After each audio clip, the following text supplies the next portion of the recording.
S ಏನು ಇದೀಗ ಪ್ರಧಾನಿ ಮೋದಿ ನಿವಾಸದಲ್ಲಿ ಸಭೆ ಏನ್ ಆಗ್ತಾ ಇತ್ತು ಅದು ಅಂತ್ಯವಾಗಿದೆ. ಸಭೆಯನ್ನ ಮುಗಿಸಿ ಮೋದಿ ನಿವಾಸದಿಂದ ಹೊರಟಿದ್ದಾರೆ ರಾಜನಾಥ್ ಸಿಂಗ್.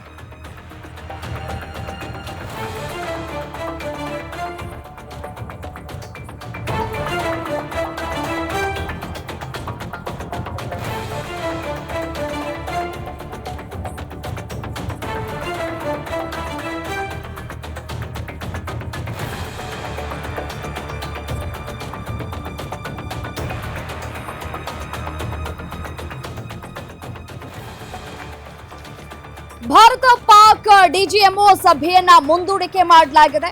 ಮಧ್ಯಾಹ್ನದಿಂದ ಸಂಜೆಗೆ ಶಿಫ್ಟ್ ಆದಂತಹ ಸಭೆ.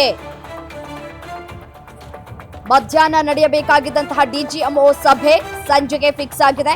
ಭಾರತ ಡಿಜಿಎಂಒ ರಾಜೀವ್ ಘಾಯ್, ಪಾಕ್ ಡಿಜಿಎಂಒ ಕಾಶಿಫ್ ಅಬ್ದುಲ್ಲಾ ಮಾತುಕತೆಯನ್ನ ನಡೆಸಲಿದ್ದಾರೆ. ಕದನ ವಿರಾಮಕ್ಕೆ ಬೇಡಿಕೆ ಇಟ್ಟಿದ್ದಂತಹ ಪಾಕಿಸ್ತಾನ ಹಾಟ್ಲೈನ್ ಮೂಲಕ ಉಭಯ ದೇಶಗಳ ಚರ್ಚೆ ನಡೆಯುತ್ತೆ. ಹಲವು ಕಂಡೀಷನ್ಸ್ ಗಳನ್ನ ಕೂಡ ಭಾರತ ಹಾಕುವಂತಹ ಸಾಧ್ಯತೆಗಳು ಕೂಡ ಇದೆ.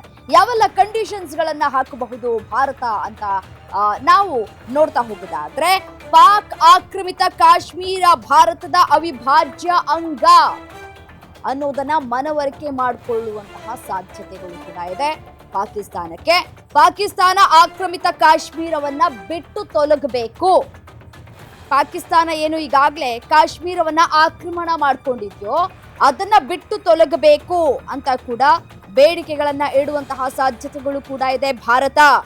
ಜೈಷ್ ಲಷ್ಕರ್ ಉಗ್ರರನ್ನ ಹಸ್ತಾಂತರ ಮಾಡಬೇಕು, ಅವರ ನಿರ್ಮಾಣ ಆಗಬೇಕು. ನೀವೇನೀಗ ಪೋಷಿಸ್ತಾ ಇದ್ದೀರೋ ಅವರನ್ನ, ಆ ಉಗ್ರರನ್ನ ಹಸ್ತಾಂತರ ಮಾಡಬೇಕು ಅನ್ನುವಂತಹ ಬೇಡಿಕೆಗಳನ್ನ ಇಡುವಂತಹ ಸಾಧ್ಯತೆ ಇದೆ. ಪಾಕಿಸ್ತಾನ ಪಿಒಕೆಯಲ್ಲಿನ ಉಗ್ರರ ನೆಲೆಯನ್ನ ನಾಶ ಮಾಡಬೇಕು. ಅವರಿಗೇನು ನೀವು ವಾಸ್ತವ್ಯ ಹೂಡೋದಕ್ಕೆ ಅವಕಾಶವನ್ನ ಮಾಡಿಕೊಟ್ಟಿದ್ದೀರಲ್ಲ, ಅದಕ್ಕೆ ನೀವು ಆ ಒಂದು ನೆಲೆಯನ್ನ ಕೊಡಬಾರ್ದು, ಉಗ್ರರ ನೆಲೆಯನ್ನ ನಾಶ ಮಾಡಬೇಕು ಅನ್ನುವಂತಹ ಬೇಡಿಕೆಗಳನ್ನ ಇಡುವಂತಹ ಸಾಧ್ಯತೆ ಇದೆ. ಇದರ ಜೊತೆಗೆ ಉಗ್ರರಿಗೆ ನೀಡುವ ಬೆಂಬಲವನ್ನ ಕೂಡಲೇ ನಿಲ್ಲಿಸಬೇಕು. ಇಲ್ಲಿಯವರೆಗೂ ನೀವು ಏನು ಉಗ್ರರನ್ನ ಪೋಷಿಸ್ಕೊಳ್ತಾ ಬಂದಿದ್ದೀರೋ, ಅವರಿಗೆ ಸಪೋರ್ಟ್ ಮಾಡ್ಕೊಳ್ತಾ ಬಂದಿದ್ದೀರೋ, ಅವರಿಗೆ ಹಣ ಸಹಾಯ ಮಾಡ್ಕೊಳ್ತಾ ಬಂದಿದ್ದೀರೋ, ಅಥವಾ ನೆಲೆ ಕೊಡೋದಕ್ಕೆ ಸಹಾಯವನ್ನ ಏನ್ ಮಾಡ್ತಾ ಇದ್ದೀರೋ, ಮತ್ತೆ ಭಾರತಕ್ಕೆ ಬೇಕಾದಂತಹ ಉಗ್ರರನ್ನ ನೀವು ಪೋಷಿಸ್ತಾ ಇದ್ದೀರೋ, ಇದೆಲ್ಲವನ್ನ ಕೂಡ ಕೂಡಲೇ ನಿಲ್ಲಿಸಬೇಕು ಅನ್ನುವಂತಹ ಡಿಮ್ಯಾಂಡ್ ಮಾಡುವಂತಹ ಸಾಧ್ಯತೆಗಳು ಕೂಡ ಇದೆ. ಗಡಿಯಲ್ಲಿ ಅಪ್ರಚೋದಿತ ದಾಳಿಯನ್ನ ನಿಲ್ಲಿಸಬೇಕು.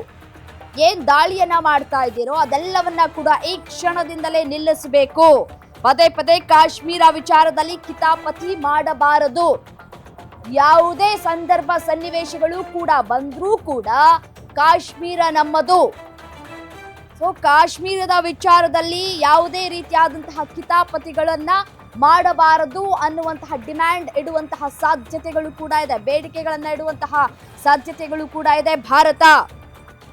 ನೀವು ಸುಮ್ಮನಿದ್ರೆ ನಾವು ಕೂಡ ಸುಮ್ಮನಿರ್ತೀವಿ, ನೀವು ಸುಮ್ಮನಿಲ್ಲ ಅಂತಂದ್ರೆ ನಾವು ಅದಕ್ಕೆ ಡಬಲ್ ಆಗಿ ರಿಯಾಕ್ಟ್ ಮಾಡುವಂತಹ ಸಾಧ್ಯತೆಗಳು ಕೂಡ ಇರುತ್ತೆ. ಸೊ ಇದನ್ನ ನೀವು ಗಮನದಲ್ಲಿ ಇಟ್ಕೊಳ್ಬೇಕು ಅಂತ ಹೇಳಿ ಪಾಕಿಸ್ತಾನಕ್ಕೆ ವಾರ್ನಿಂಗ್ ಕೊಡುವಂತಹ ಸಾಧ್ಯತೆಗಳು ಕೂಡ ಇದೆ. ಸೊ ಎರಡೂ ದೇಶಗಳ ವಿವಾದದಲ್ಲಿ ಯಾರ ಮಧ್ಯಸ್ಥಿಕೆಯೂ ಬೇಡ, ಯಾರೂ ಬೇಡ. ನಮ್ಮ ಸಮಸ್ಯೆಗಳನ್ನ ನಾವೇ ಬಗೆಹರಿಸಿಕೊಳ್ಳಬೇಕು ಅನ್ನುವಂತಹ ಸಂದೇಶವನ್ನ ರವಾನೆ ಮಾಡ್ತಾ ಇದ್ದಾರೆ. ಇದು ಕೂಡ ಒಂದು ಬೇಡಿಕೆ. ಡಿಜಿಎಂಒ ಸಭೆಯನ್ನ ಮುಂದೂಡಿಕೆ ಮಾಡಲಾಗಿದೆ. ಮಧ್ಯಾಹ್ನ 12 ಗಂಟೆಗೆ ಸಭೆಯನ್ನ ಆರಂಭ ಮಾಡಬೇಕಾಗಿತ್ತು. ಹಲವಾರು ತಾಂತ್ರಿಕ ದೋಷದಿಂದಾಗಿ ಸಭೆಯನ್ನ ಸಂಜೆಗೆ ಮುಂದೂಡಿಕೆ ಮಾಡಲಾಗಿದೆ ಅನ್ನುವಂತಹ ಮಾಹಿತಿ ಸದ್ಯಕ್ಕೆ ಲಭ್ಯ ಆಗ್ತಾ ಇರುವಂತದ್ದು. ಭಾರತ ಡಿಜಿಎಂಒ ರಾಜೀವ್ ಘಾಯ್, ಪಾಕ್ ಡಿಜಿಎಂಒ ಕಾಶಿಫ್ ಅಬ್ದುಲ್ಲಾ ಮಾತುಕತೆಯನ್ನ ನಡೆಸಲಿಕ್ಕಿದ್ದಾರೆ. ಹಲವಾರು ವಿಚಾರಗಳ ಕುರಿತು ಬೇಡಿಕೆಗಳನ್ನ ಇಡುವಂತಹ ಸಾಧ್ಯತೆಗಳು ಕೂಡ ಇದೆ. ನಾವು ಮಾತ್ರ ಇದಿಷ್ಟು ಬೇಡಿಕೆಗಳನ್ನ ಇಟ್ಟಿದ್ದೀವಲ್ಲ, ಏನ್ ಇಡಬೇಕು ಅನ್ನುವಂತಹ ಒಂದು ತೀರ್ಮಾನಕ್ಕೆ ಬಂದಿದ್ದೀವಲ್ಲ, ಅದಕ್ಕೆ ಪಾಕಿಸ್ತಾನವೂ ಕೂಡ ರಿಯಾಕ್ಟ್ ಮಾಡುತ್ತೆ. ಪಾಕಿಸ್ತಾನವೂ ಕೂಡ ಒಂದಷ್ಟು ಬೇಡಿಕೆಗಳನ್ನ ಇಡುವಂತಹ ಸಾಧ್ಯತೆಗಳು ಕೂಡ ಇದೆ. ಯಾವ ರೀತಿಯಾದಂತಹ ಬೇಡಿಕೆಗಳನ್ನ ಇಡುತ್ತೆ ಅನ್ನೋದು ಒಂದ್ ಕಡೆ ಪ್ರಶ್ನೆ ಆಗಿರುವಂಥದ್ದು. ಈಗಾಗಲೇ ಸಿಂಧು ನದಿ ನೀರನ್ನ ಹರಿಸ್ತಾ ಇಲ್ಲ ಭಾರತ, ಅದನ್ನ ತಡೆ ಹಿಡಿಯುವಲ್ಲಿ ಯಶಸ್ವಿಯಾಗಿದೆ. ಸೊ ಹಾಗಾಗಿ ನಮಗೆ ಸಿಂಧು ನದಿ ನೀರಿನ ಅವಶ್ಯಕತೆ ಇದೆ, ನೀವು ನೀರನ್ನ ಬಿಡಬೇಕು ಅನ್ನುವಂತಹ ಮನವಿ ಮಾಡಿಕೊಳ್ಳುತ್ತೋ ಬೇಡಿಕೆ ಇಡುತ್ತೋ ಗೊತ್ತಿಲ್ಲ. ಯಾವೆಲ್ಲ ವಿಚಾರಗಳ ಕುರಿತು ಪಾಕಿಸ್ತಾನ ಡಿಜಿಎಂಒ ಕಾಶಿಫ್ ಅಬ್ದುಲ್ಲಾ ಬೇಡಿಕೆ ಇಡ್ತಾರೆ ಅನ್ನೋದನ್ನ ಕಾದ್ ನೋಡ್ಬೇಕಾಗಿದೆ. ಕದನ ವಿರಾಮಕ್ಕೆ ಪಾಕಿಸ್ತಾನನೇ ಬೇಡ್ಕೊಂಡಿದೆ. ಸೊ ಹಾಗಾಗಿ ಹಾಟ್ಲೈನ್ ಮೂಲಕ ಉಭಯ ದೇಶಗಳ ಚರ್ಚೆ ಕೂಡ ಆಗುತ್ತೆ. ಎರಡೂ ದೇಶಗಳ ವಿವಾದದಲ್ಲಿ ಯಾರ ಮಧ್ಯಸ್ಥಿಕೆಯೂ ಕೂಡ ಬೇಡ ಅನ್ನುವಂತಹ ಸಂದೇಶವನ್ನ ಕೂಡ ರವಾನೆ ಮಾಡ್ತಾ ಇದೆ ನಮ್ಮ ಭಾರತ.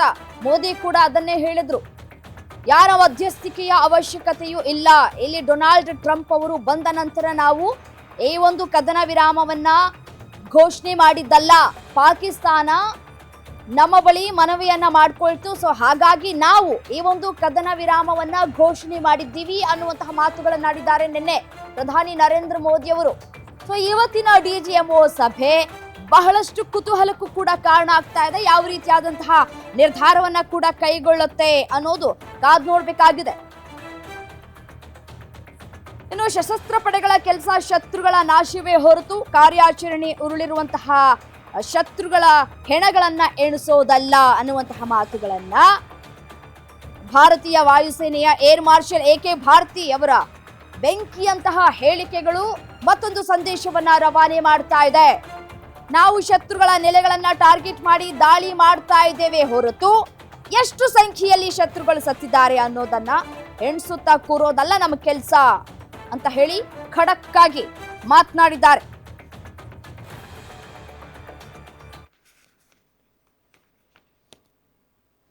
ಮತ್ತಷ್ಟು ಡೀಟೇಲ್ಸ್ ಕೊಡ್ತಾ ಹೋಗ್ತಾರೆ ನಮ್ಮ ಗ್ಯಾರಂಟಿ ನ್ಯೂಸ್ನ ಡಿಜಿಟಲ್ ಎಡಿಟರ್ ನೇರ ಸಂಪರ್ಕದಲ್ಲಿ ಜಾಯಿನ್ ಆಗಿದ್ದಾರೆ. ಇನ್ನು ದಿಲೀಪ್, ಈಗ ಭಾರತ ಮತ್ತು ಪಾಕ್ ನಡುವೆ ನಡೀಬೇಕಾದಂತಹ ಡಿಜಿಎಂಒ ಸಭೆಯನ್ನ ಮುಂದೂಡಿಕೆ ಮಾಡಲಾಗಿದೆ. ಯಾವ ಕಾರಣಕ್ಕಾಗಿ ಮುಂದೂಡಿಕೆ ಮಾಡಲಾಗಿದೆ ಅನ್ನುವಂತಹ ಪ್ರಶ್ನೆ, ಇದರ ಜೊತೆಗೆ ನಮ್ಮ ಭಾರತ ಯಾವ್ಯಾವ ಬೇಡಿಕೆಗಳನ್ನ ಇಡಬಹುದು ಅನ್ನುವಂತಹ ಪ್ರಶ್ನೆ. ರಮ್ಯಾ, ಭಾರತ ಮತ್ತು ಪಾಕಿಸ್ತಾನ ನಡುವಣ ಡಿಜಿಎಂಒಗಳ ಸಭೆ ಅಂದರೆ director general of military operations, ಈ ಒಂದು ಸಭೆ ಇವತ್ತು ಮಧ್ಯಾಹ್ನ 12 ಗಂಟೆಗೆ ನಡೀಬೇಕಾಗಿತ್ತು. ಆದರೆ ಈ ಸಭೆ ಸ್ವಲ್ಪ ವಿಳಂಬ ಆಯಿತು. ಮೊದಲಿಗೆ ಈ ಸಭೆಯನ್ನು ಸಂಜೆಗೆ ಮುಂದೂಡಲಾಗಿದೆ ಅಂತ ಹೇಳಲಾಗಿತ್ತು, ಸಮಯ ನಿಗದಿಯಾಗಿರಲಿಲ್ಲ. ಆದರೆ ಈಗ ಸಮಯ ನಿಗದಿಯಾಗಿದೆ, ಇವತ್ತು ಸಂಜೆ 5 ಗಂಟೆಗೆ ಸಭೆ ಅಂತ. ಇದಕ್ಕೆ ಪೂರ್ವಭಾವಿಯಾಗಿ ಪ್ರಧಾನಿ ಮೋದಿಯವರ ಸಾರಥ್ಯದಲ್ಲಿ ಏನೊಂದು 3 ಪಡೆಗಳ ಮುಖ್ಯಸ್ಥರು ಮತ್ತು ಭಾರತದ ರಕ್ಷಣಾ ಸಲಹೆಗಾರರಾದಂತಹ ಅಜಿತ್ ದೋವಲ್ ಅವರು ಮತ್ತು ಹಲವು ಪ್ರಮುಖರ ಒಂದು ಸಭೆ ನಡೀತು. ಈ ಸಭೆಯಲ್ಲೂ ಕೂಡ ಕೆಲವೊಂದು ಮಹತ್ವದ ನಿರ್ಧಾರಗಳಾಗಿರುವಂಥ ಸಾಧ್ಯತೆಗಳಿದ್ದಾವೆ. ಇದೇ ಕಾರಣಕ್ಕಾಗಿ ಇವತ್ತು ಮಧ್ಯಾಹ್ನ 2:15 ಇನ್ನೇನು ಕೆಲವೇ ಹೊತ್ತಿಗೆ ಒಂದು ಸೇನೆಯ ಒಂದು ತುರ್ತು ಸುದ್ದಿಗೋಷ್ಠಿಯನ್ನು ಕೂಡ ಕರೆದಿದ್ದಾರೆ. ಈ ಸುದ್ದಿಗೋಷ್ಠಿಯಲ್ಲಿ ಸೇನೆ ಏನೊಂದು ಹೇಳುತ್ತೆ, ಏನೊಂದು ಮಾಹಿತಿಯನ್ನು ನೀಡುತ್ತೆ, ಅದರ ಆಧಾರದ ಮೇಲೆ ಡಿಜಿಎಂಒಗಳ ಸಭೆಯಲ್ಲಿ ಭಾರತ ತಾನು ಯಾವ ರೀತಿ ವಾದ ಮಂಡಿಸಲಿದೆ ಅನ್ನೋದು ಗೊತ್ತಾಗುತ್ತೆ. ಯಾಕೆಂದರೆ ಪಾಕಿಸ್ತಾನ ಈ ಒಂದು ಆಪರೇಷನ್ ಸಿಂಧೂರ್ ಆರಂಭ ಆದಂಥ ದಿನದಿಂದ ಹಿಡಿದು ಇವತ್ತಿನವರೆಗೂ ಹಲವು ರೀತಿಯ ಸುಳ್ಳು ಸುದ್ದಿಗಳನ್ನು ಸಾಮಾಜಿಕ ಜಾಲತಾಣಗಳಲ್ಲಿ ತೇಲ್ಬಿಡ್ತಾ ಇದೆ. ಮತ್ತು ಈ ಒಂದು ಸಾಮಾಜಿಕ ಜಾಲತಾಣಗಳಲ್ಲಿ ಏನು ಫೇಸ್ಬುಕ್ಕಲ್ಲಿ, ಯೂಟ್ಯೂಬಲ್ಲಿ, ಟ್ವಿಟರಲ್ಲಿ ಏನು ಓಡಾಡ್ತಿದೆಯೋ ಸುದ್ದಿ, ಅದೇ ಸುದ್ದಿನ ನಿಜ ಅಂತ ಪಾಕಿಸ್ತಾನ ವಾದಿಸ್ತಾ ಇದೆ. ಹಂಗಾಗಿ ಭಾರತ ಪ್ರತಿ ಹಂತದಲ್ಲೂ ಪಾಕಿಸ್ತಾನದ ಪ್ರತಿ ವಾದವನ್ನು ಸಾಕ್ಷ್ಯ ಸಮೇತವಾಗಿ ದೇಶದ ಜನರ ಮುಂದೆ ವಿಶ್ವದ ಗಮನಕ್ಕೆ ತರೋದಕ್ಕೆ ಪ್ರಯತ್ನ ಮಾಡ್ತಾ ಇದೆ. ಈ ಹಿನ್ನೆಲೆಯಲ್ಲಿ ಪಾಕಿಸ್ತಾನದ ಜೊತೆ ಒಂದು ಡಿಜಿಎಂಒ ಸಭೆ ಏನಿದೆ ಅದು ಬೇರೆ ದೇಶಗಳ ಜೊತೆ ನಡೆಸ್ದಂಗೆ ಆಗಲ್ಲ. ಯಾಕೆಂದರೆ ಒಂದು ಸಾರ್ವಭೌಮ ರಾಷ್ಟ್ರ ಮತ್ತೊಂದು ಸಾರ್ವಭೌಮ ರಾಷ್ಟ್ರದ ಜೊತೆ ನಡೆಸೋ ಸಭೆ ಅತ್ಯಂತ ಘನತೆಯಿಂದ ಕೂಡಿರುತ್ತೆ. ಆದರೆ ಪಾಕಿಸ್ತಾನದ ಒಂದು ಅಧಿಕಾರಿಗಳೇನಿದ್ದಾರೆ ಅವರು ಆ ಎಲ್ಲ ಘನತೆಗಳನ್ನು ಮೀರಿ ನಡೆದುಕೊಳ್ಳೋ ಅಂಥ ಮತ್ತು ಕೊಟ್ಟ ಮಾತಿಗೆ ತಪ್ಪಿ ನಡೆಯುವಂಥ ಸಂದರ್ಭಗಳೇ ಹೆಚ್ಚು. ಹಾಗಾಗಿ ಇಂಥ ಒಂದು ಉಚ್ಚಾಟದ ದೇಶವನ್ನು ಯಾವ ರೀತಿ ಟ್ಯಾಕಲ್ ಮಾಡೋದು ಅನ್ನೋದು ಭಾರತಕ್ಕೆ ದೊಡ್ಡ ಸವಾಲಿನ ಕೆಲಸ. ಹಾಗಾಗಿ ಭಾರತ ಈ ಒಂದು ವಿಚಾರದಲ್ಲಿ ಎಚ್ಚರಿಕೆ ಹೆಜ್ಜೆಯನ್ನು ಇಡಬೇಕಾಗಿದೆ. ಯಾಕೆಂದರೆ ಭಾರತ ಏಕಪಕ್ಷೀಯವಾಗಿ ಡಿಜಿಎಂಒಗಳ ಸಭೆಯಲ್ಲಿ ಏನು ತೀರ್ಮಾನ ತಗೊಳಕ್ಕಾಗಲ್ಲ. ಪ್ರಧಾನಿ ಮೋದಿಯವರು ಏಕಪಕ್ಷೀಯವಾಗಿ ಏನೋ ತೀರ್ಮಾನಗಳನ್ನ ತಗೊಳಕ್ಕಾಗಲ್ಲ. ಒಂದು ವೇಳೆ ಆ ರೀತಿ ವ್ಯತಿರಿಕ್ತ ತೀರ್ಮಾನಗಳನ್ನು ತಗೊಂಡ್ರೆ ದೇಶದ ಒಳಗಡೆನೂ ಕೂಡ ಭಾರತ ಹಲವು ರೀತಿಯ ಪ್ರಶ್ನೆಗಳಿಗೆ ಉತ್ತರ ಹೇಳಬೇಕಾದಂಥ ಸನ್ನಿವೇಶ ಬರುತ್ತೆ. ಹಾಗಾಗಿ ಇವತ್ತಿನ 2:30ಗೆ ಏನು ಒಂದು ಪ್ರೆಸ್ ಬ್ರೀಫಿಂಗ್ ಇದೆ ಸೇನೆದು, ಅದು ತುಂಬ ಮಹತ್ವದ್ದು. ಇದಾದ ನಂತರ ಇವತ್ತು ಸಂಜೆ 5 ಗಂಟೆಗೇನು ಡಿಜಿಎಂಒಗಳ ಸಭೆ ನಡೆಯುತ್ತೆ, ಅದಕ್ಕೆ ಒಂದು ಸ್ಪಷ್ಟ ರೂಪುರೇಷೆ ಗೊತ್ತಾಗ್ಬೋದು ರಮ್ಯಾ.